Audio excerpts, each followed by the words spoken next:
যে মোটু পাগলা চলে আসছে, নিশ্চয়ই গায়ে কোনো না কোনো আঘাত নিয়ে আসছে। আঘাত পেলেও আমার দরজায় চলে আসে। আমি এর আগে কিছুদিন আগে ওর পায়ের মধ্যে একদম কে যেন কূপ দিয়ে রক্ত বের করে ফেলছে। আমি সাথে সাথে ওকে মেডিসিন দিয়ে কয়েকদিন মেডিসিন দিয়ে তারপরে ওর সুস্থ করছি।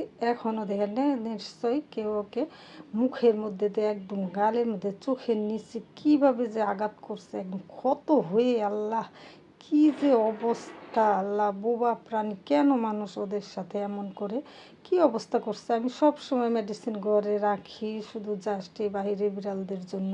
কোনো দরজায় যায় না, ও আঘাত পেলে আর ক্ষুধা লাগলে আমার দরজায় চলে আসে। এজন্য আমি সব সময় ওদেরকে খাবার দিই এবং চিকিৎসাও দিই। দিনে 2-3 বার যদি নেবানল পাউডারটা লাগিয়ে দিই তো সুস্থ হয়ে যাবে ইনশাল্লাহ।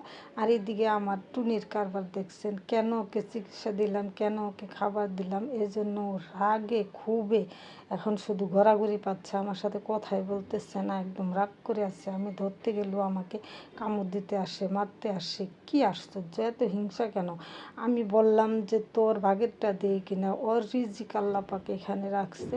আল্লাপাক ওরকে এই জন্য এখানে আমার দরজায় নিয়ে আসছে। তুই কি, তোর কি সমস্যা? তোর তো কোনো কিছু কমতি রাখতেছি না, তোরে রাজকীয়ভাবে রাখছে, যে তোকে যা খাস তোর পছন্দর জিনিস এনে দিয়ে তোর ঠিক মতো চিকিৎসা করতেছি। তারপরে এত হিংসা বিড়ালের পেটে, ওকে আমি ধরতেই পারতেছি না। কেন ওকে চিকিৎসা দিলাম, কেন ওকে খাওয়ালাম, কেন ওকে আদর করলাম, এজন্য প্রচুর হিংসা। একদিকে তাকাচ্ছেই না, শুধু গড়াগড়ি খাচ্ছে আর নিজের কানে যে গা কামড়াচ্ছে যে কেন ওকে আমি চিকিৎসা করলাম।